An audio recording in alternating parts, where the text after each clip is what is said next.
Assalamualaikum warahmatullahi wabarakatuh. Kembali lagi, hari ini kita akan belajar Al-Quran Hadis bersama Ibu Novita ya.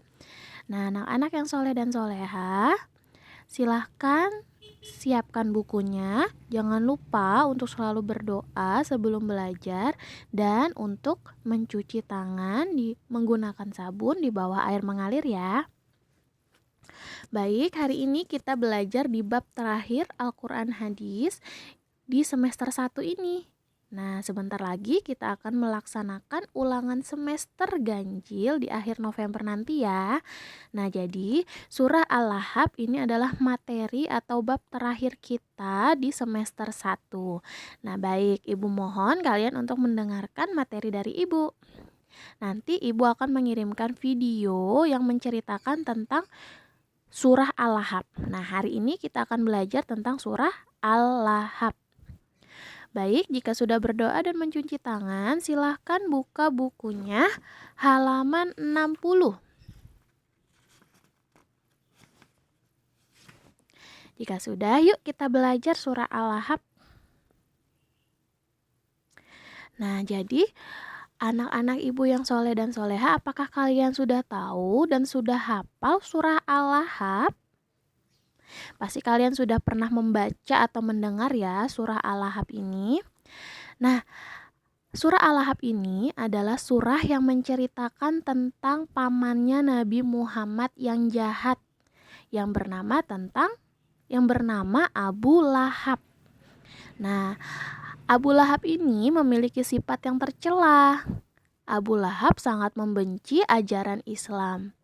Nah, jadi Abu Lahab ini juga yang paling pertama menentang ajaran Islam.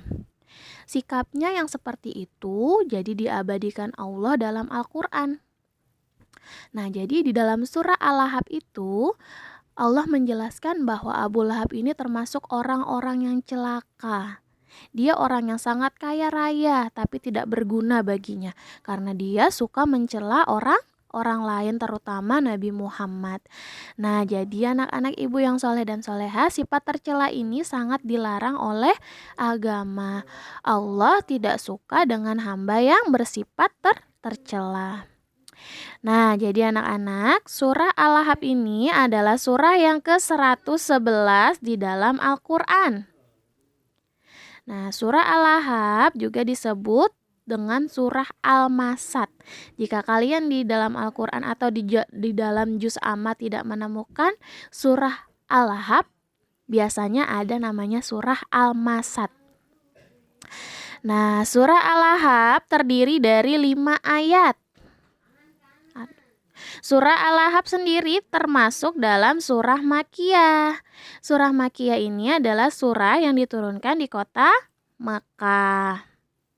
Masih ingat kan kemarin surah apa saja yang diturunkan di kota Mekah? Ada surah An-Nas, surah Al-Ikhlas, surah Al-Falaq, dan hari ini kita akan belajar surah Al-Lahab. Baik anak-anak, jadi tadi Ibu sudah menjelaskan di awal bahwa surah Al-Lahab menceritakan tentang sikap tercela Abu Lahab dan istrinya. Istrinya ini bernama Ummu Jamil. Ummu Jamil ini adalah pembawa kayu bakar yang suka menfitnah Nabi Muhammad.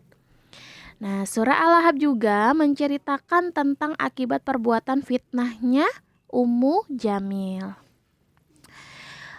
Nah, tadi Ibu sudah jelaskan bahwa Abu Lahab ini adalah paman Nabi Muhammad yang zolim, yang suka memojokkan Nabi Muhammad, yang suka mencela Nabi Muhammad, yang suka memfitnah Nabi Muhammad.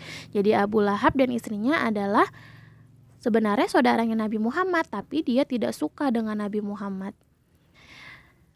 Nah, jadi juga jadi arti dari surah Al-Lahab adalah api yang bergejolak, api yang bernyala-nyala.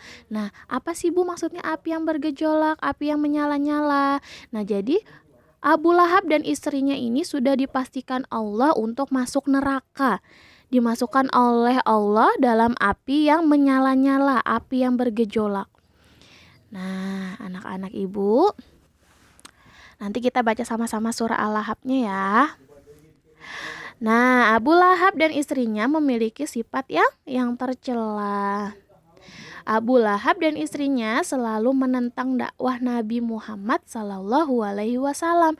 Dia tidak suka dengan dakwahnya Nabi Muhammad. Dia tidak percaya dengan adanya Allah. Karena Abu Lahab dan istrinya ini menyembah berhala. Dia tidak suka bahwa Nabi Muhammad ini dijadikan rasul oleh Allah. Makanya Abu Lahab dan istrinya tidak suka dan selalu memfitnah Nabi Muhammad. Nah, sebagai anak muslim, kita harus menjauhi akhlak tercela, apalagi sifat yang dicontohkan oleh Abu Lahab dan istrinya ini tidak boleh kita contoh ya. Kita sebagai umat muslim harus memiliki akhlak yang terpuji. Yuk kita sama-sama baca surah Al-Lahab ya.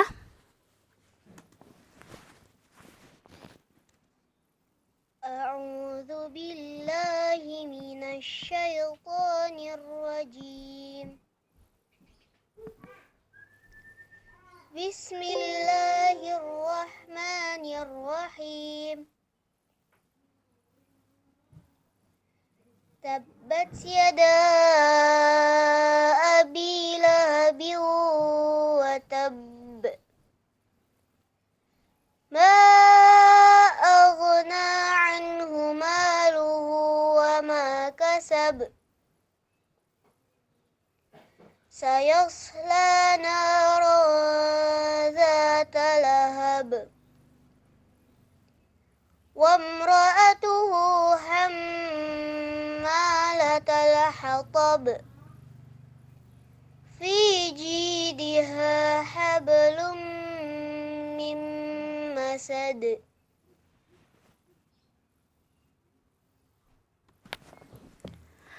Nah, Tadi adalah surah Al-Lahab. Kalian boleh mengikutinya ya anak-anak soleh dan soleha. Baik, sekian dulu materi dari Ibu hari ini. Kurang lebihnya Ibu mohon maaf. Setelah ini Ibu akan memberikan video melalui YouTube. Kalian boleh menonton cerita tentang surah Al-Lahab ini ya. Baik, terima kasih anak soleh dan soleha. Kurang lebihnya Ibu mohon maaf. Wassalamualaikum warahmatullahi wabarakatuh.